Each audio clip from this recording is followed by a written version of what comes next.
इन्होंने मालवा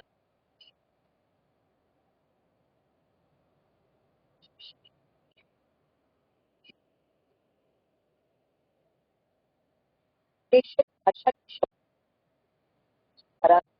आया है और साथ ही साथ इन्होंने भाषा है उसको भी किया है और आप को तो आज के छह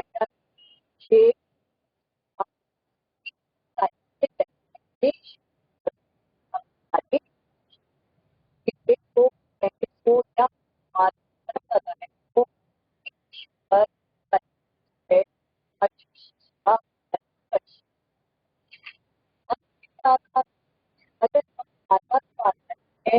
तो इन्होंने प्रभात जोशी जी ने क्या किया, एक आलेख लिखा तो अपना मालवा का उचारू शब्द था।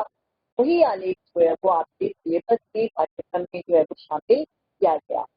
इस आलेख में उन्होंने मालवा क्षेत्र के जन जीवन के बारे में बताया है। इस पाठ में ये भी बताया गया है कि जल और पर्यावरण संबंधी समस्याओं को हमें केंद्र में रखना चाहिए। इतने जीवट के साथ क्षेत्र के लोग जो हैं वो मालवा के लोग जो हैं वो बहुत सारी प्राकृतिक आपदाओं का सामना करते हैं। उसका प्रभावशाली जो वर्णन है वो इस पाठ में लेखक ने किया है। साथ ही ये पाठ उस तकनीकी और प्रौद्योगिकी विकास पर भी कटाक्ष करता है, प्रहार करता है कि हम लोग आज के जमाने में क्या कर रहे हैं। हम प्रौद्योगिकी विकास कर रहे हैं परंतु हम उसके साथ साथ प्राकृतिक विनाश जो है वो कर रहे हैं। तो इस सवाल के ऊपर जो है वो चिंतित होते हैं और ये बात करते हैं कि अगर हमने विकास करना है तो हमें अपनी प्रकृति के विनाश की नींद है उसके ऊपर हमें विनाश नहीं करना है। हमें अपनी प्रकृति को जो है वो बचाए रखना है, इसका जो सौंदर्य है इसे संभाले रखना है। तो अभी मैं अध्याय के ऊपर ही आऊंगी और जब आप अध्याय को पढ़ेंगे समझेंगे तो आपको लगेगा कि नहीं ये सच में ये समस्या जो है वो केवल मात्र एक मालवा की समस्या नहीं है, अपितु ये जो समस्या है ये संपूर्ण जगत की समस्या है, संपूर्ण सृष्टि की समस्या है। तो आपके सिलेबस में जो ये अध्याय है अपना मालवा, इसमें जो 3 लेसन हैं वो ऑलरेडी आपके आ चुके हैं। बस यही लेसन जो है वो आपके एग्जाम के लिए बचा हुआ है, शेष है। तो आपने इस लेसन को जो है वो बिल्कुल भी नहीं छोड़ना है, आपने इसको जरूर याद करना है और इसके साथ बहुत सारे सवाल जो है वो आएंगे और मुझे आशा है कि आपको ये लेसन समझ आएगा। तो आप सबसे पहले मैं आपको थोड़ा सा सारांश में बताती हूँ कि प्रभाष जोशी जी ने अपना मालवा हाउ उटारू सभ्यता पाठ कहाँ से लिया है। जनसत्ता में उन्होंने एक आलेख लिखा था, उसी आलेख का एक हिस्सा जो है वो आपको इसके अध्याय में दिया गया है। अक्टूबर 2006 में एक किताब इन्होंने लिखी कागज तारे स्तंभ से लिया गया है। इस पाठ में लेखक ने मालवा प्रदेश की मिट्टी के बारे में बात की है, मालवा में कैसी वर्षा हुआ करती थी उस बारे में बात की है, मालवा में नदियों की कैसी स्थिति होती थी उसके बारे में भी बात की है और किस तरीके से मालवा का उद्गम हुआ और कैसे कैसे विकास होता चला गया, ये सारी ही बातें जो है वो इस अध्याय में बताई गई हैं। इसके साथ साथ वहाँ मालवा का जो जनजीवन है वो किस तरीके का है, लोग कैसे रहते हैं, कैसी कैसी समस्याओं का सामना करते हैं, वहाँ की संस्कृति कैसी है उसके बारे में भी चित्रित किया गया है। इसके साथ साथ पहले के मालवा की वो बात करते हैं कि पहले का मालवा कैसा था। पहले का मालवा जो था वो बहुत ही सुंदर था और वो एक लाइन कहते हैं कि मालव धरती गहन गंभीर लगभग रोटी पक थी, कि वहां पर मालवा का कोई भी जो व्यक्ति होता था वो कभी भी भूखे नहीं मरता था। वहां पर पानी भी था, रोटी भी थी, वहां की जो धरती थी वो बहुत ही समृद्ध थी। परंतु वो कहते हैं कि अब मालवा कैसा हो गया है, अब मालवा जो है वो वहाँ के नदी नाले जो है वो सूख गए हैं। लगभग जहाँ पर पहले जल होता था वहां पर अब सब सूखा फैल गया है। ये इस मालवा जो हमारा ये जो लेसन है पाठ है उसका एक दृश्य है कि पहले के जनजीवन में और आज के जनजीवन में किस तरीके का अंतर जो है वो आ गया है। मालवा कहते हैं जो पहले की धरती थी वो कैसे सुख समृद्धि संपन्नता के लिए विख्यात थी, परंतु आज क्या हुआ कि ये खाऊ उजाड़ू सभ्यता का एक निशान बनकर रह गया है, उलझ कर रह गया है। ये खाऊ उजाड़ू सभ्यता कहते हैं प्रभाष जोशी जी कि किसकी देन है, कि सिर्फ यूरोप अमेरिका जो बड़े बड़े देश अपने देशों की अगर बात करें तो उन देशों की ही देन है।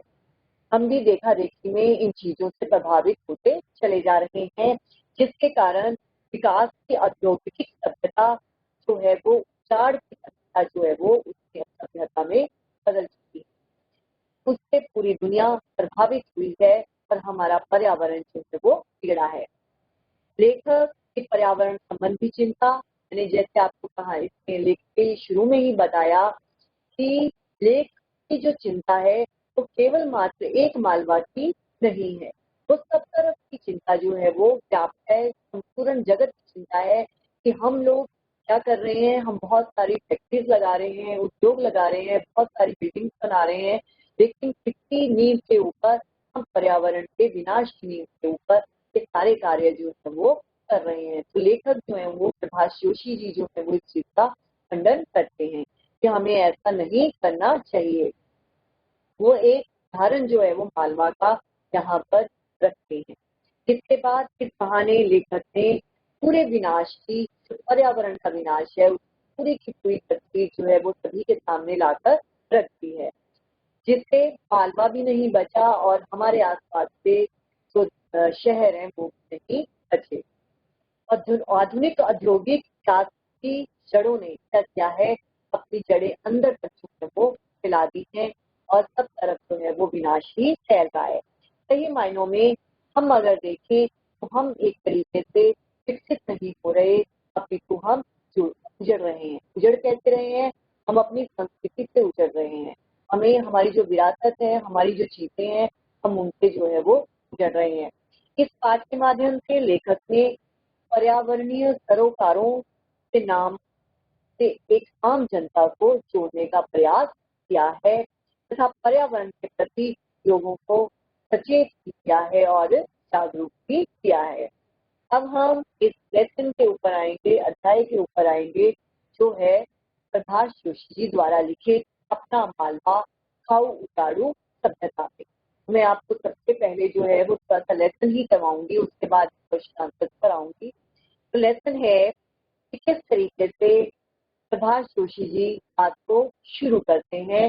वो कहते हैं उगते सूरज की निचली कोमल धूप राजस्थान में रह गई। कहने का अभिप्राय क्या है कि प्रभाष जोशी जी क्या करते हैं, वो राजस्थान से कहाँ जा रहे होते हैं, वो मालवा जा रहे होते हैं। तो कहते हैं कि जो निकली हुई धूप थी तो मैं उसको कहाँ छोड़ाया, मैं उसको राजस्थान में ही छोड़ाया। मालवा लगा तो आसमान बादलों से छाया। लेकिन जैसे ही मैं मालवा के अंदर प्रवेश करने लगा तो वैसे ही एकदम से क्या हुआ, सारा आसमान जो था वो बादलों से भरा हुआ था। बादल कैसे थे, कुछ बादल काले, कुछ बादल भूरे बादल थे। थोड़ी देर में ऐसा लगा जैसे चौमासा अभी गया है। कहने का मतलब क्या है कि अभी ऐसा लग रहा है जैसे बरसात मानो गई नहीं है, बरसने ही वाली है। तो इस तरीके से वो शुरुआत कर रहे हैं कि मैं राजस्थान से कैसे मालवा की तरफ जा रहा हूँ। फिर जहां जहां भी पानी भरा हुआ हो सकता था, लबालब भरा हुआ था, फैला बरसाती पानी।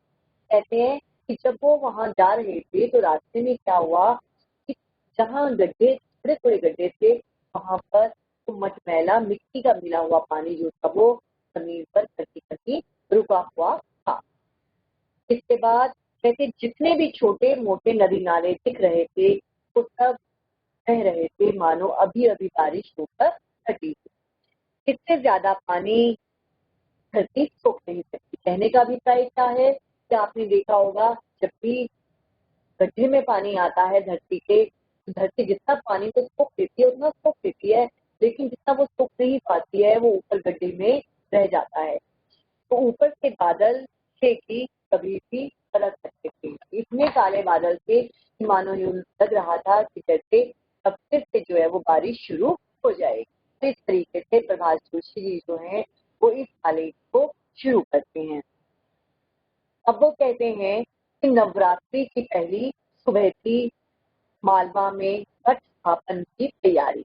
घट स्थापन मतलब नवरात्रों में हम क्या करते हैं, मैया को बुलाते हैं और अपनी घट की स्थापना जो है वो करते हैं।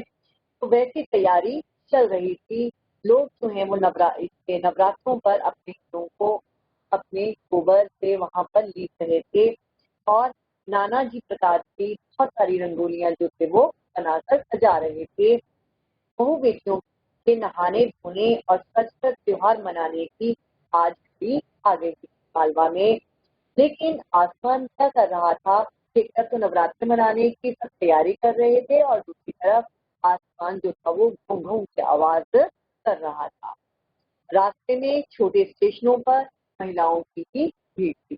वो ट्रेन से जा रहे हैं, वो कहते हैं कि छोटे छोटे स्टेशन जो थे वो उस ट्रेन से आ रहे थे और वहां पर बहुत सारी महिलाओं की भीड़ जो थी वो लगी थी। और मैं उजली धूप से नहाते बाजरे और सोयाबीन की लिए फसलें, की बेलें और दमकते घर आंगन देखने के लिए आया था। वो कहते हैं कि मैं राजस्थान से क्यों आया, मैं मालवा क्यों आया, मैं ये सब सुंदर सा मौसम और यहाँ की लहलहाती फसलों को देखने के लिए आया। यहाँ के बाजरे की खेती जो है, सोयाबीन की जो है, पीले पीले फूलों वाली फैलती बेलों की जो खुशबू है और ये जो सुंदर सुंदर घर बने हैं, मैं इनको देखने के लिए जो है वो मालवा आया। लेकिन लग रहा था कि अब बारिश बरसने वाली है, पानी गिरने वाला है। ऐसा नहीं था कि नवरात्रि में पहली बार ये पानी गिरा था। इससे पहले भी वो कहते हैं बहुत बारिश हुआ करती थी मालवा में। संवार मालवा में मानसून के जाने का महीना होता है। वो कहते हैं ये वाला महीना जो है वो मानसून के वापस जाने का महीना होता है। लेकिन अभी भी ऐसा लग रहा है जैसे कभी थोड़ा पहले चला गया है। इस बार तो जाते जाते भी कभी क्या कर रहा है, फिर वापस लौट कर थोड़ी सी दस्तक अपने होने की दे जा रहा है, फिर से बरसने लग जा रहा है। आगे वो कहते हैं वो कहाँ पहुंचते हैं, नागदा स्टेशन पर उनको मीना जी मिलते हैं। जो अगला कैरेक्टर है वो मीना जी का कैरेक्टर है और वो मिलते हैं और वो क्या करते हैं, वो बिना चीनी की चाय जो है वो प्रभात जोशी जी को और उनकी पत्नी को खिलाते हैं और कहते हैं उनका एक कार्य क्या होता है कि वो सारे जरूरी समाचार जो है वो भी साथ साथ जितने अपने गांव के होते हैं वो भी लोगों को देने लग जाते हैं। कई रात अब वो जब वो चाय पीने बैठते हैं उनके पास, मीना जी के पास स्टेशन के ऊपर, तो मीना जी उनके साथ बात करते हैं और वो ये कहते हैं कि गई रात कुआलालंपुर में भारत के हारने से वो दुखी हो गए हैं। कहने का मतलब क्या है कि वो क्या समाचार देते हैं कि वहां पर क्या हुआ है, वहां पर क्रिकेट में वो हार गए हैं और वो जो है वो ठीक होते हैं। इसके बाद वो ये कहते हैं कि इस बार क्या हुआ, पूछने पर जब उनको प्रभात जोशी जी ये कहते हैं कि इस बार बताइए कि इस बार मौसम कैसा हुआ, खेती पर कैसे कैसी चीजें हुई। हाँ, अब की बार पानी बहुत गिरे। अब वो क्या कहते हैं वहां पर कि इस बार क्या हुआ, मालवा में बहुत बारिश हुई। कौन कहते हैं, मीना जी कहते हैं। किसको कहते हैं, प्रभात जोशी जी को बताते हैं जब प्रभात जोशी जी उनसे मौसम के बारे में जानकारी लेते हैं। किसान से कि हमारी सोयाबीन की फसल तो गली गई। कहते हैं किसान क्या कहते हैं कि हमारी सोयाबीन की जो फसल है वो इतनी बारिश इस बार हुई है कि वो गल गई है, पर अब गेहूं चना अच्छा होएगा। कहने का मतलब क्या है कि अगर वो वाली फसल खराब हो गई है लेकिन बारिश इतनी अच्छी हुई है, उससे इस बार जो आगे आने वाली फसल है वो बहुत अच्छी हो जाएगी। कार में उन्होंने कहा और वो दुकान में लग गए।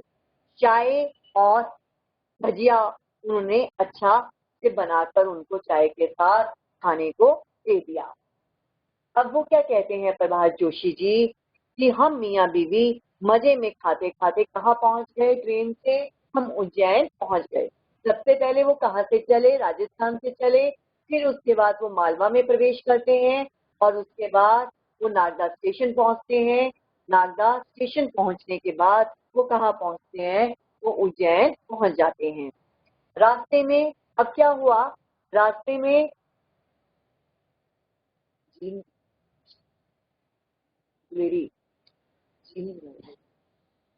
रास्ते में क्या हुआ कि उनको शिप्रा नदी जो थी वो मिलती है। अब यहाँ पर लिखा है कि रास्ते में शिप्रा मिली, तो आपने ये नहीं सोचना कि कौन मिला। तो अब वो किसकी बात करते हैं? नदियों की बात करते हैं। तो आपको जब आगे प्रश्न आएगा तो उसमें ये पूछा जाएगा कि प्रभाष जोशी जी किन किन नदियों की बात मालवा में करते हैं। तो आपने सबसे पहले बताना है कि किस तरीके से उन्होंने किसकी बात की है? शिप्रा नदी की बात की है। तो रास्ते में उनको शिप्रा नदी मिलती है। अब आगे वो कहते हैं कि हमारे जमाने में क्या होता था कि नदियों को माता कहा जाता था, माँ करके उनको बुलाया जाता था। तो वो ये कहते हैं कि मैया ऐसी भरपूर और बहती हुई तो बरसों में दिखी थी। कि पहली बार क्या हुआ कि मैया जो थी वो इस तरीके से पहली बार दिखी। गए महीने टीवी पर लाइन पड़ी थी। तो प्रभाष जोशी जी कहते हैं कि इस बार जब वो ट्रेन से उज्जैन जा रहे हैं तो रास्ते में उनको कौन मिली? शिप्रा नदी मिली। और इस बार तो मैया जो थी वो भरपूर बही रही थी। और कहते पिछले महीने उन्होंने क्या किया? बीते महीने उन्होंने टीवी पर ये खबर पढ़ी थी कि उज्जैन में जो शिप्रा नदी है वो इतनी अधिक आ गई कि उसका पानी जो है वो लोगों के घरों तक ही चला गया। भोपाल, इंदौर, धार, देवास सब में झड़ी लगी थी। झड़ी मतलब सब जगह बारिश बहुत हो रही थी, सब जगह। अब उन्होंने क्या किया? फोन लगाकर पूछा। खतरा कहीं नहीं था, लेकिन सबको पुराने दिन याद आ गए। अब प्रभाष जोशी जी क्या कहते हैं कि अब मालवा में वैसा पानी नहीं गिरता जैसा पहले गिरा करता था।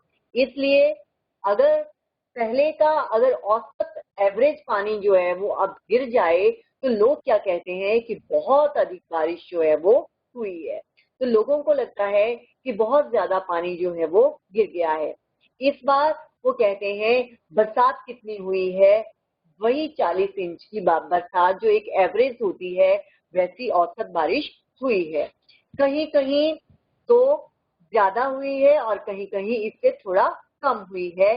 लेकिन लोग क्या करते हैं? वो कहते हैं कि जो समाचार टीवी के ऊपर आता है, जो जिसमें अति बात की जाती है, और हम लोग जो है वो भी उसी अति की बात जो है वो करने लग जाते हैं। तो वो कहते हैं लेकिन लोगों को क्या है कि वो टीवी की समझी हुई अति की बात को, जो बहुत अधिक बात है कि बहुत ज्यादा बारिश हुई है, वही बात जो है वो बोलने लग जाते हैं। उज्जैन से देवास होते हुए इंदौर जाना मतलब मालवा के आंगन से निकलना है। अब वो कहते हैं उज्जैन से कहाँ जा रहे हैं? देवास जा रहे हैं। तो बीच में क्या आता है? इंदौर आता है। इंदौर के आंगन से जो है वो किसी को निकलना ही पड़ता है। तो वही इस तरीके से वो बात को जो है वो कहते हैं। फिर कहते हैं कि कंवार की धूप होती तो भरी पूरी गदराई हरियाली से तबीयत झक हो जाती। कहते अगर कंवार का महीना होता तो सब तरफ क्या होता? हरियाली ही हरियाली देखने को मिलती। लेकिन कुएं, बावड़ी, तालाब, तलैया सब लबालब भरे हैं। और नदी नालों को बहते और फसलों को कहते हैं लहराते हुए देखा तो गजब की विपुलता की आश्वस्ति मिली। कहने का मतलब क्या है कि जब उन्होंने भरे हुए नदी नालों को देखा तो उनको ये आश्वासन जो था वो उनको प्रकृति से मिल गया कि आने वाले समय के लिए जो है मालवा में खूब जो है वो क्या होगा? फसलें जो है वो धन धान्य से भरपूर मालवा को करेंगी। अब क्या होगा कि अगर फसल अच्छी होगी तो वहां के जो लोग हैं वो खूब दिवाली जो है वो मनाएंगे। अब की मालवा खूब पके। कहने का मतलब क्या है कि इस बार क्या हुआ है कि मालवा जो है वो बहुत ही अच्छे तरीके से भरा है, पका है। यानी कि यहाँ पर बारिश बहुत हुई है। कहने का मतलब क्या है कि प्रकृति क्या कर रही है? जब अच्छी तरह से अपना मौसम का अपनी बारिश दे रही है तो अपने आप जो है वो फसल जो है वो बहुत अच्छी होगी। इसके बाद वो कहते हैं इंदौर उतरते ही गाड़ी में सामान रखते दब्बा को कहा कि हमें क्या दिखाओ? हमें यहाँ की सब नदियां, सारे तालाब, सारे ताल तलैये और सारे जलाशय हमने जो है वो मालवा के देखने हैं। प्रभाष जोशी जी कहते हैं हमें तो क्या करना है, सब पहाड़ चढ़ने हैं। उसने मुस्कुराते कहा, क्या आप पहाड़ यहीं से ही देखोगे कि उसके लिए तो आपको चलना ही पड़ेगा? नहीं यार, पहले मैं माता को बिठाऊंगा। मतलब नवरात्रे चल रहे हैं, पहले मैं किसकी स्थापना करूंगा? घट की स्थापना करूंगा और माता को ज्योति जगाऊंगा। माता तो बैठ गई, आरती भी हो गई ताऊ जी। वो दवा बोलता है, अब तो 1 बजने वाला है। बाद में पाया, प्रभाष जोशी जी कहते हैं कि अब मेरी उम्र कितनी हो गई है? अब मेरी उम्र 70 वर्ष की हो गई है। अब मेरे से पहाड़ चढ़े नहीं जाएंगे, नदी नाले पार नहीं होंगे, सूखती सुनहरी घास मुझे बुलाएगी, लेकिन मैं उसके ऊपर लेटकर रड़क भी नहीं सकता। आपने देखा होगा कि बच्चे किस तरीके से हरी घास के ऊपर जो है वो लौट जाते हैं।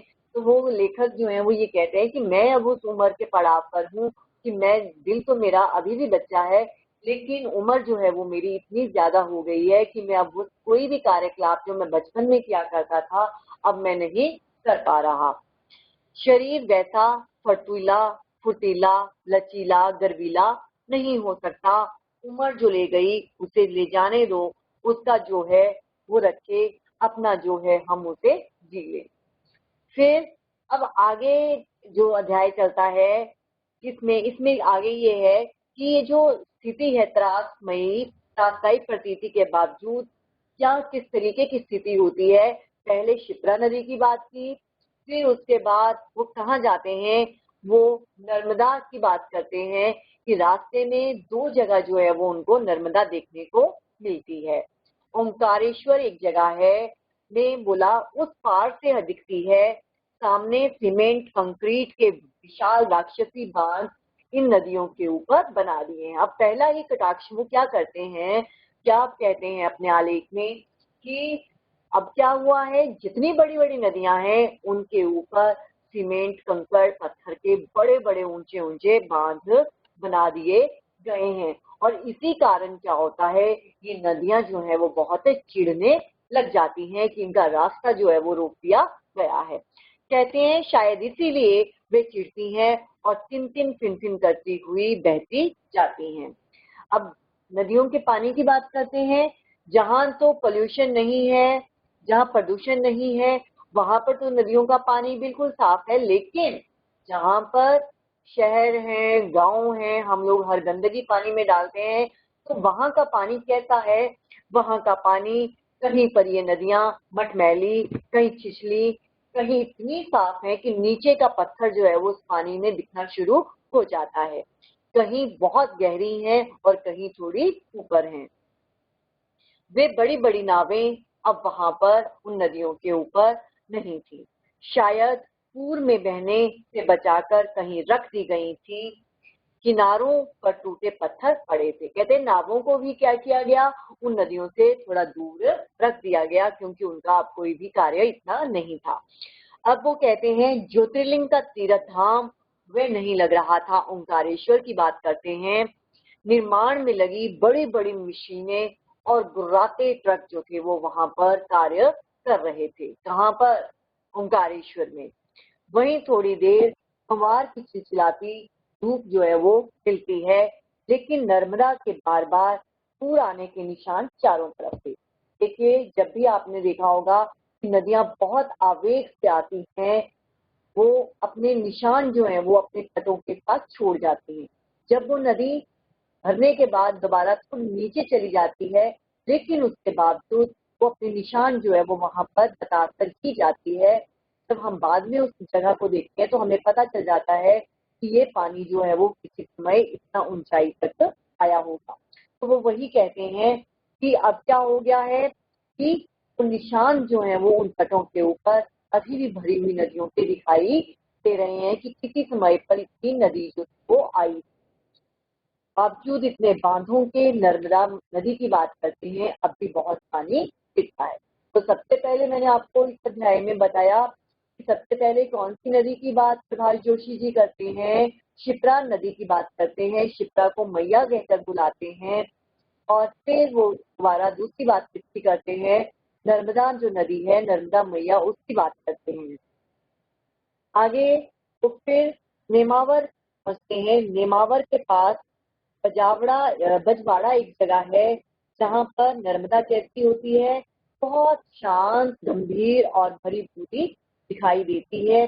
शाम हो जाने पर भी जैसे अपने अंदर के मंदे उजाले से चमक रही हो। कहने का मतलब क्या है कि शाम के समय भी वो इतनी साफ सुथरी, इतनी सुंदर लग रही थी कि देखते ही बन रही थी। और कहते हैं कि वहां पर जो चवथ का चांद था, वो भी उसकी परछाई जब वो पानी में देख रहे थे तो दिख रही थी। यूं लग रहा था पानी में वो चंद्रमा जो है वो टटका हुआ है। मिट्टी की ऊंची ऊंची कगार पर पेड़ों के बीच बैठे हुए हम दोनों पति पत्नी, वो कहते हैं, दूर से उस नदी को, सुंदर नदी को देख रहे थे और प्रणाम कर रहे थे। जैसे अब क्या हुआ है, वो चलते चलते पूरे दिन से थक गई है, सहलाते सहलाते थक गई है और शायद देखना अब रात को क्या करेगी, धीरे धीरे शांत होकर बहेगी। अब प्रभात जोशी जी कहते हैं वो पति पत्नी दोनों ही रात भर उसके किनारे ही सोए, सवेरे उठे और फिर उस नदी को प्रणाम किया और उसके किनारे बैठे रहे। अब भी वो नदी जो थी वो बहुत शांत तौर पर बह रही थी। अपन घाट नीचे नर्मदा किनारे के लोग, कहते हैं हम कहाँ बैठे थे, हम घाट पर थे और दूसरी तरफ नीचे बहुत सारे नर्मदा घाटी में रहने वाले लोग थे। बहन जी गंगा किनारे की, हम नदी को नदी नहीं मानते, जैसा कि मैंने आपको पहले बताया कि हम लोग नदी को माँ मानते हैं। नर्मदा भी हमारी माँ है। जैसे माँ अपने बच्चे को पालती पोसती है, वैसे ही नदियां जो हैं वो भी हमें वैसे ही हमारा संरक्षण करती हैं, वैसे ही हमें संवर्धित करती हैं। उनसे हम बने हैं। और मैया के किनारे बैठना, किसी नदी के किनारे बैठना, समझो माँ के किनारे बैठना या उसकी गोदी में बैठना एक बराबर होता है। अब आगे ओंकारेश्वर के बाद नेमावर की बात आती है कि ओंकारेश्वर और नेमावर जाते हुए दोनों बार वो कहते हैं हमें विंध्य के घाट जो थे वो उतरने पड़े। एक तरफ सिमरौल का घाट था और दूसरी तरफ बिजवाड़ का घाट था। दोनों में सागौन मतलब सागवान के बड़े बड़े जंगल थे और पत्ते कैसे थे वहां पर, खांखरे से। फिर भी उन पर फुनगियां, फूल और झल्ले जो थे वो लगे हुए थे। कहते पत्ते चाहे कितने भी कठोर थे लेकिन उसके बावजूद उनके ऊपर फूल जो थे वो लगे हुए थे। सिमरौल के बीच अब अगली नदी कौन आती है, चोरल आती है। अंडरलाइन कर लीजिए आप इसको भी। सिमरौल के बीच से चोरल जो है वो बहुत खूब नदी जो है वो बहती है। बिजवाड़ में हर नाला बह रहा था, हर पहाड़ी नदी की रपट पर पानी ही पानी चल रहा था। बचपन में प्रभात जोशी जी कहते हैं कि जब पितृपक्ष और नवरात्रि पर ऐसा पानी मिलता था हमें देखने को, सारे नदी नाले दोबारा से जी जाते थे, उनमें फिर से जान आ जाती थी। पहाड़ों के सीने में कितने अधिक स्रोत हैं, कितने अधिक झरने हैं, सब बहें तो नीचे की काली मिट्टी क्या करे, खूब समृद्ध हो जाए, फूल फल दे और लोगों को अन्न फसलें दे। ये सब ये कहते हैं। नेमावर के रास्ते पर कि अब अगली जगह आती है, केवड़ेश्वर आती है। वहां से शिप्रा नदी जो पहले चली थी वो फिर से मिल जाती है। कालिदास जी की शिप्रा नदी, कहते हैं कालिदास कवि ने क्या किया था, उन्होंने अपने काव्य में जब उन्होंने मेघदूत शकुंतलम लिखा तो उसमें भी उन्होंने ये चीजें जो थी वो शामिल की थी। बहुत बड़ी नदी नहीं है लेकिन उज्जैन में महाकाल के पांव पखारे तो अपने आप ये पवित्र हो गई। चंबल विंध्य के जानापा पर्वत से निकलती और निमाड़, मानवा, बुंदेलखंड, ग्वालियर होती इटावा के पास जमुना में मिली। कहने का मतलब क्या है कि जब कोई नदी चल रही होती है तो वो क्या करती है, एक स्थान से दूसरे स्थान, दूसरे से तीसरे स्थान और तीसरे स्थान से आगे स्थान पर वो चलती चली जाती है। अब प्रभाष जोशी जी आगे कहते हैं कि चंबल को हमने घाटा बिलोद में देखा, काफी सारा पानी जो था वो वहां पर भरा हुआ था, खूब बह रही थी, उसमें नहाते लड़कों को क्या लग रहा था कि बहुत गर्व हो रहा था कि हम इस बहुत बड़ी नदी में नहा रहे हैं। वहां पर कहीं पर नदियां जो हैं वो छोटी दिखाई देती हैं और कहीं जाकर वो अपना रूप जो है वो विस्तार जो है वो पा लेती हैं, कहीं पर वो बड़ी हो जाती हैं। आगे बहुत बड़ा बांध है, खूब पानी है। इस बार कहते हैं कि अगर क्या होगा, नदियों में बहुत अधिक पानी आ जाएगा तो बांधों के जो फाटक हैं वो थोड़े थोड़े खोलने पड़ेंगे। इतना अधिक पानी भरा है, गंभीर इतनी भी बड़ी नहीं है, लेकिन हालोद के आगे यशवंत सागर को इस बार फिर उसने इतना भर दिया है कि 2500 साइफन जहाज जो थे वो चलाने पड़े। अब कहने का मतलब क्या है कि जितने भी बांध हैं, बांध कई बार क्या होता है, आपने देखा होगा प्राकृतिक जब आपदाएं होती हैं तो बांध तक जो है वो टूट जाते हैं, जिसके कारण जो है वो नीचे मैदानी इलाकों में जो है वो फिर मुश्किल जो है वो बांध की टूटने से आ जाती है, सब जगह बाढ़ भी आ जाती है। तो वो ये कहते हैं कि जब पानी बहुत अधिक बढ़ जाता है तो क्या किया जाता है, उस समय वो बांधों के जो फाटक हैं वो थोड़े से खोल दिए जाते हैं। कहते हैं 67 साल में पहली बार ऐसा हुआ कि इतना अधिक पानी आया। पार्वती और काली सिंध ने फिर रास्ता रोका। 2 दिन उनके पुल पर से भी पानी बहता रहा। कहने का मतलब क्या है कि इतना अधिक पानी आ गया कि लोगों के रास्ते तक जो थे वो 2 दिन 3 दिन तक बंद रहे। फिर उसके बाद मालवा के पठार की सब नदियों में पूर आई। पूर आई का मतलब कि वो नदियां इतनी भरी पानी से कि पूछो मत। उसके पास से बहने वाली नर्मदा में भी खूब पानी आया। बरसों बाद हजारों साल की कहावत सच हो गई, वही जो शुरू में मैंने आपको बताया, मालव धरती गहन गंभीर, डगडग रोटी पग पग नीर। दक्षिण में उत्तर की ओर ढलानने वाले इस पठार की सभी नदियों के दर्शन जो है वो प्रभाष जोशी जी को होते हैं। खूब पानी, खूब बहाव, खूब कृपा, बहुत खुश होते हैं। नदी का सदा नीरा रहना मतलब उसमें सदा पानी, यानी नदियों में अगर पानी नहीं होगा तो नदियों की कोई भी जो है वो आगे फसलें भी अच्छी नहीं होंगी, प्रकृति जो है वो अपने आप ही जो है वो विनाश की कगार पर पहुंच जाएगी। तो वो ये कहते हैं कि नदियों में अगर नदियां हैं तो उनमें जल का होना अत्यंत जरूरी है। नदी का सदा नीरा रहना जीवन के स्रोत का सदा जीवित रहना होता है। ये हमारी पीढ़ियां जो हैं, हमारी सभ्यताएं जो हैं वो भी तभी जीवंत रहेंगी, चलती रहेंगी अगर यहाँ पर पानी रहेगा धरती पर। इसके बाद वो कहते हैं नदियों के बाद अगला नंबर आता है, तालाबों का नंबर आता है।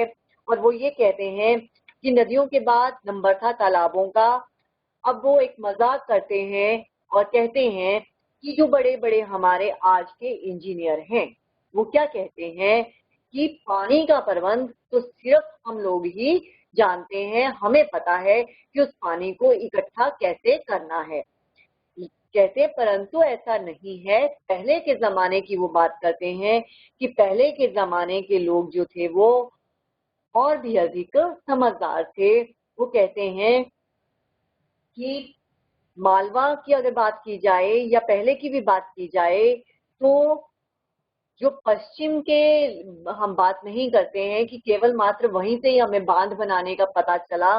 तो वो कहते हैं कि विक्रमादित्य, राजा भोज, मुंज रेनेसां के आने से पहले की बात है, जब क्या किया जाता था, मालवा के जो राजा लोग थे वो ये जानते थे कि मरुस्थल में, पठार में पानी को कैसे रोकना है।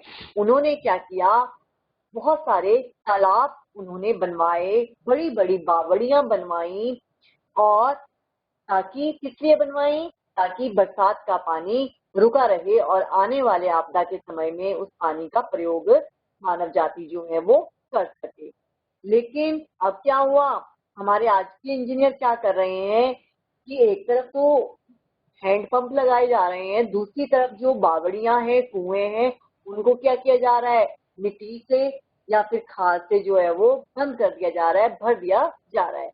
तो वो ये कहते हैं कि हमारे आज के नियोजकों और इंजीनियरों ने तालाबों को गाद से भर जाने दिया और जमीन के पानी को पाताल से भी निकाल लिया। कहने का मतलब क्या, एक तरफ हम हैंडपंप से पानी जमीन से भी नीचे से निकाल रहे हैं और दूसरी तरफ जो हमारे प्राकृतिक स्रोत हैं ये हमारे तालाब हैं, बावड़ियां हैं, हम उनको क्या कर रहे हैं, बंद कर रहे हैं। इसके बाद वो कहते हैं कि जितने नदी नाले हैं वो सूख गए हैं, पग पग नीर वाला मालवा भी अब कैसा हो गया है, ये भी सूखा हो गया है। लेकिन इस बार क्या हुआ, बिलावली भर गया है, पिपलिया भर गया है, ये सब उनके नाम हैं। सिरपुर में लबालब पानी है और यशवंत सागर के तो इस बार जितने साइफन थे जहाज से वो चले थे। फिर भी इंदौर की खान और सरस्वती नदियों में उतना पानी नहीं है। अब अगली नदी कौन सी आ गई, शिप्रा के बाद आपको मैंने बताया अगली आपकी जो नदी थी वो आपकी दूसरी नदी आती है, कौन सी, सरस्वती नदी। जितना मैं कभी नहाया हूँ, नाव पर सैर की है, प्रभाष जोशी जी कहते हैं इन नदियों पर मैंने बहुत सारा जो है वो आनंद लिया है, शिप्रा, नर्मदा और सरस्वती नदी।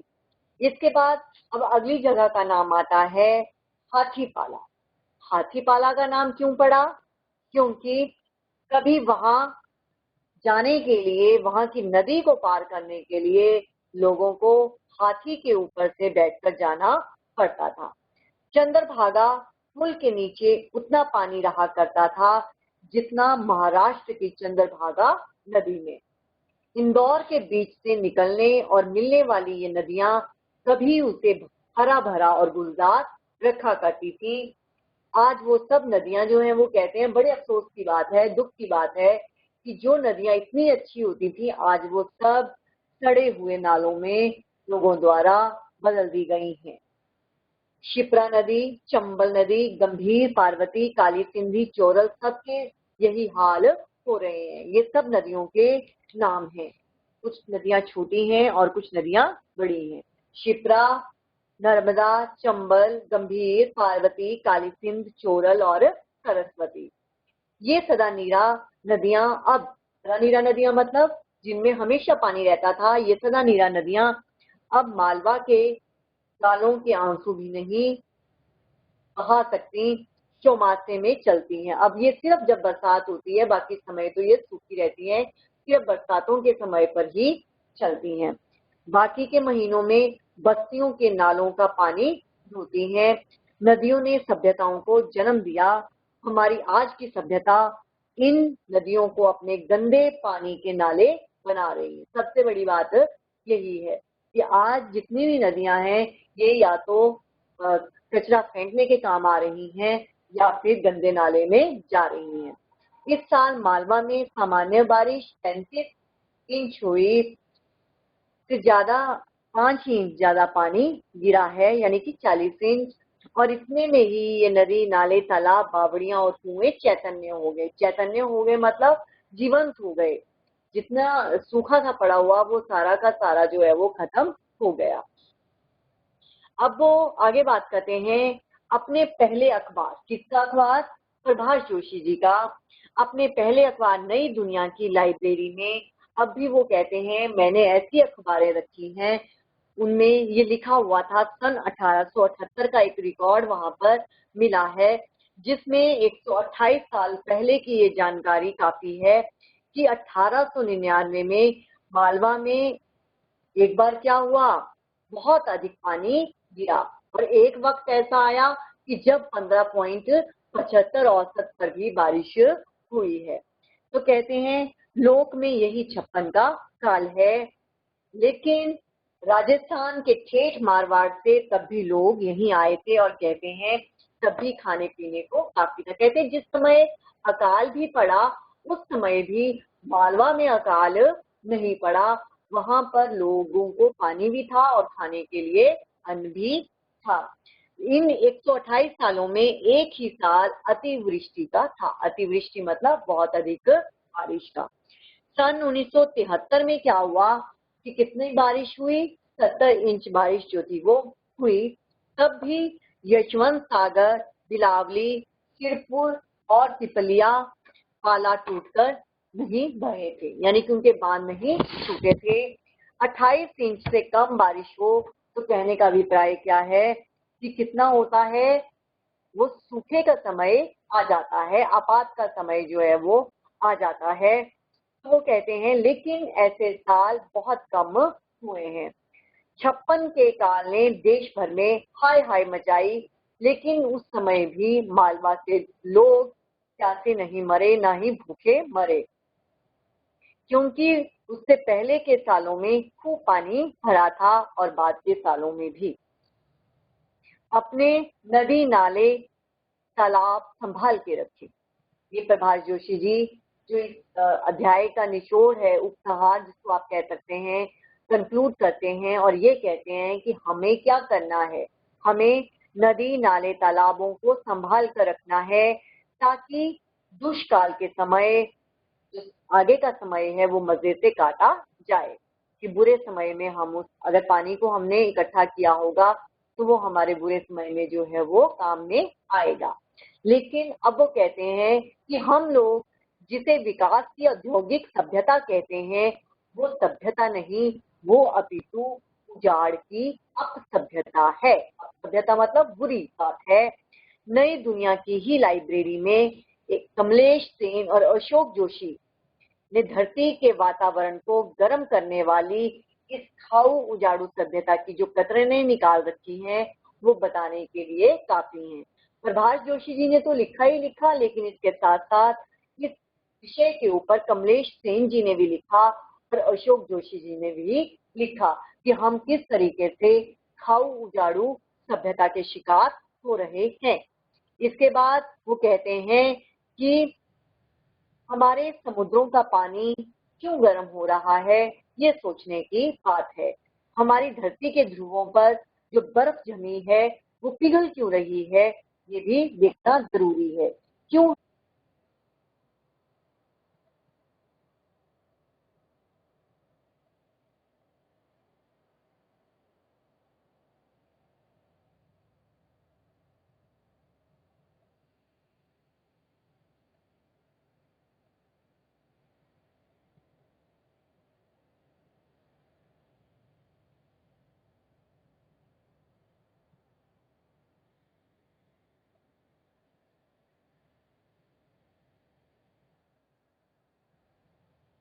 ये गैसें सबसे ज्यादा कहाँ निकलती हैं? अमेरिका और यूरोप जैसे विकसित देशों से निकलती हैं। अमेरिका ने रोकने के लिए लेखक कहते हैं बिल्कुल भी तैयार नहीं है। वे नहीं मानता कि इससे धरती के वातावरण में कुछ गड़बड़ हो रही है। अमेरिका ने घोषणा कर दी है कि मैं इस खाऊ उजाड़ू सभ्यता की पद्धति से कोई भी समझौता नहीं करूंगा। लेकिन हम लोग कहते हैं भारतीय ऐसे नहीं है। हमें अपने मालवा को भी और हमें अपने आसपास के जो गांव हैं, शहर हैं, अपनी प्रकृति है, उसको हमें बचाए रखना है, ताकि मालवा की गहन गंभीर और तक तक नीर की तक तक रोटी देने वाली धरती को उतारने की जो प्रगति चल रही है, जो ये जीवन प्रगति चल रही है, हम उसका हिस्सा न बने। तो इस तरीके से ये आपका लेसन था, अपना मालवा खाऊ उतारू सभ्यता। मुझे आशा है कि आपको ये लेसन जो है वो समझ आया होगा और इसके जो प्रश्न है वो भी आप एक बार जरूर देख लें। इसमें प्रश्न है वो आप तभी हल कर पाएंगे अगर आपने ये लेसन को अच्छी तरह से समझा होगा, पढ़ा होगा। मालवा में जब सब जगह बरसात की झड़ी लगी रहती है, तब मालवा के जन जीवन पर इसका क्या असर पड़ता है? क्या असर पड़ता है कि जब सब जगह बरसात की झड़ी लगी रहती है, क्या होता है कि बारिश के अधिक होने से चाहे वो उस समय उन्हें परेशानियों का सामना करना पड़ता है, लेकिन भविष्य की अगर बात करें तो आने वाले समय के लिए वो लोग आश्वस्त चाहते हैं कि उनको क्या होगा, किसी तरीके के अकाल का सामना नहीं करना पड़ेगा और इस फसलें जो हैं वो भरपूर होंगी। मालवा जो है वो खूब पकेगा और त्योहार जो है, चाहे वो दिवाली है, दशहरा है, वो खूब अच्छी तरह से मनाएंगे। अब मालवा में वैसा पानी नहीं गिरता जैसा गिरा करता था, उसके क्या कारण है? इसका कारण जैसा कि मैंने आपको पहले बताया कि अब क्या हो गया है कि सब जगह जो है वो कंकड़ पत्थर सीमेंट के ऊंचे ऊंचे जो है वो मकान बन गए हैं। हम पर्यावरण को जो है वो खत्म कर रहे हैं, नष्ट कर रहे हैं, और साथ ही साथ जो है जितनी फैक्ट्रीज लग रही हैं, जिनकी गैसेस निकल रही हैं, वो सब जो है वो पर्यावरण को नुकसान दे रही हैं, और इन्हीं के फलस्वरूप जो है वो ऐसा हो रहा है कि मालवा में भी पानी अब वैसा नहीं गिरता जितना पहले कभी गिरता था। पहले कितना गिरता था? 70 इंच तक की बारिश हुई है, जो अब कहाँ तक सीमित रह गई है? 35-40 तक वो सीमित एवरेज बारिश में रह गई है। इसके बाद हमारे आज के इंजीनियर क्या समझते हैं कि अब के पानी का प्रबंध जानते हैं और पहले के जमाने के लोग नहीं जानते थे। तो इसमें प्रभात जोशी जी ये कहते हैं कि नहीं, ऐसा नहीं है कि सिर्फ ये जो चीजें हैं, पानी को एकत्रित कैसे करना है, ये आज की बातें हैं। कहते जो हमारे पुराने राजा महाराजाओं के समय था, उस समय में भी वो लोग क्या करते थे, इस तरीके से पानी को कैसे बना के रखते थे, कुएं खोदे जाते थे, बावड़ियां होती थी। लेकिन आज के जमाने में क्या है, हम हैंडपंप वगैरह लगा रहे हैं, नीचे से पानी खींच रहे हैं, धरती के तल से पानी ला रहे हैं, लेकिन जो हमारे प्राकृतिक स्रोत हैं हम उनको बंद करके उनको खत्म कर रहे हैं। तो हमें जो है वो ऐसा नहीं करना चाहिए। अगला प्रश्न है आपका, मालवा में विक्रमादित्य और भोज मून श्रीनेमसा के बहुत पहले हो गए, पानी के रख रखाव के लिए उन्होंने क्या प्रबंध किए? तो ये आपका तीसरे प्रश्न से ही मिलता जुलता उत्तर है। वही चीज सारी की सारी दोबारा से आएगी कि लोगों ने उस समय क्या किया, तालाब बनाए, बावड़ियां बनाई, कुएं बनाए, ताकि आपात के समय में जो है वो इस पानी का प्रयोग कर सके। इसके बाद है अगला आपका प्रश्न, हमारी आज की सभ्यता इन नदियों को अपने गंदे पानी के नाले बना रही है, क्यों और कैसे? तो आप बता सकते हैं कि जहां जहां तो यानी कि हमारी बस्तियां नहीं है, हमारे गांव नहीं है, हमारी शहर नहीं है, वहां वहां तो पानी, अगर आप बहते हुए नदियों का सर्वेक्षण करें, विश्लेषण करें, तो आप देखेंगे कि वहां का पानी जो है वो इतना साफ सुथरा होता है कि वहां का नीचे का जो पत्थर है धरती के, वो भी दिखाई देते हैं। और दूसरी तरफ जहाँ पर ये बस्तियां हैं, वहां का अगर हम स्थिति उन नदियों की देखें तो वो गंदे पानी में, गंदे नालों में जो है वो परिवर्तित हो गए हैं, कि सब चीजें जो है वो, हम गंदगी जो है वो अपनी नदियों में डाल रहे हैं। आगे है अगला प्रश्न, लेखक को क्यों लगता है कि हम जिसे विकास की औद्योगिक सभ्यता कहते हैं वो वे उजाड़ की अब सभ्यता है? आप क्या मानते हैं? तो आप क्या मानते हैं? तो ये आप भी मुझे लगता है वही मानते होंगे जैसा कि लेखक इस लेख में प्रभात जोशी जी मानते हैं कि ये सच में बात ऐसी ही है, ये सत्य कथन है कि हम लोग किस तरीके से प्रकृति का नाश कर रहे हैं। हम एक तरफ विकसित हो रहे हैं, लेकिन हम विकसित किस उसमें हो रहे हैं, हम प्राकृतिक विनाश की नींव के ऊपर ही विकसित हो रहे हैं। तो वो ये कहते हैं कि अगर हमने औद्योगिक उसके विकास की अगर बात की जाए, अगर उद्योग लगाने हैं, फैक्ट्रीज लगानी है, तो हमें केवल मात्र वहां पर फैक्ट्रीज लगानी चाहिए जो पहले से ही वो जगहें जो है वो उजाड़ में है, या कुछ इस तरीके के जंगल क्षेत्र हैं जहाँ की डेवलपमेंट नहीं हो रही है, वहां पर ये चीजें जो है वो हम लगा सकते हैं। लेकिन जहाँ पर बस्तियां हैं, जहाँ पर प्रकृति है, उसका विनाश जो है वो हमें नहीं करना है। आज प्रकृति हमें नष्ट कर रही है, आने वाले टाइम में क्या, अब आज अगर हम प्रकृति को नष्ट कर रहे हैं तो आने वाले समय में प्रकृति भी जो है वो हमें नष्ट कर रही होगी। जो प्राकृतिक आपदाएं होती हैं वो उसी का ही जो है वो परिणाम है। आगे प्रश्न है आपका कि धरती का वातावरण गर्म क्यों हो रहा है, इसमें यूरोप और अमेरिका की क्या भूमिका है? मैंने आपको पहले बताया कि यूरोप और अमेरिका से क्या हो रहा है कि वहां के कारण ही वहां से कार्बन डाइऑक्साइड गैसें निकलकर धरती के तापमान को 3 डिग्री सेल्सियस तक जो है वो बढ़ा रही हैं।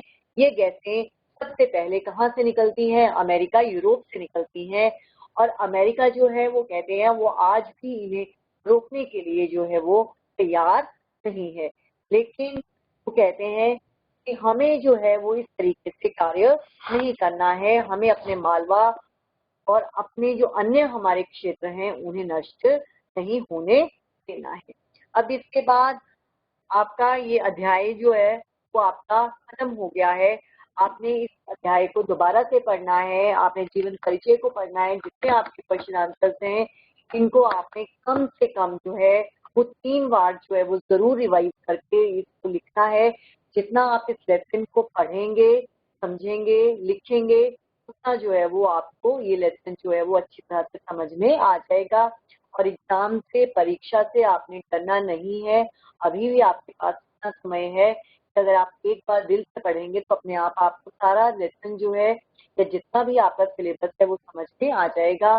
द्वितीय टर्म में जो आपका ये एक ही लेसन इस किताब का है तो इसको आपने बिल्कुल भी नहीं छोड़ना है, क्योंकि चॉइस अगर आएगी तो वो भी इसी लेसन में से ही आएगी। तो आपने सारा का सारा ये लेसन एक बार फिर से पढ़ना है। तब तक के लिए आज का आपका इतना ही सिलेबस है। कल मैं आपको दूसरी जो आपकी किताब है अंतराल, इसमें आपका एक लेसन है निर्मल वर्मा जी का लिखा हुआ जहां कोई वापसी नहीं। ये भी लेसन जो है वो आपका इसी समस्या से मिलता जुलता है जो समस्या मैंने आपके साथ आज यहाँ पर लेख के माध्यम से, इस पाठ के माध्यम से रखी है। तो कल का जो लेसन है वो भी इससे मिलता जुलता है। आपको इसलिए ये लेसन मैं साथ ही साथ करवा दूंगी ताकि आपको इन दोनों ही लेसन की जो एक मेन थीम है, कथावस्तु जो है वो आपको फायदा एग्जाम के लिए देगी। तो कल के लिए आप इस लेसन जहाँ कोई वापसी नहीं है इसकी किताब अवश्य लेकर आएं और इसे फिर हम पढ़ेंगे। और अगर आपकी कोई भी समस्याएं हैं तो आप बता सकते हैं किसी भी माध्यम से। आज के लिए आपका इतना ही। बहुत बहुत धन्यवाद। सादर नमस्कार। पढ़ते रहें।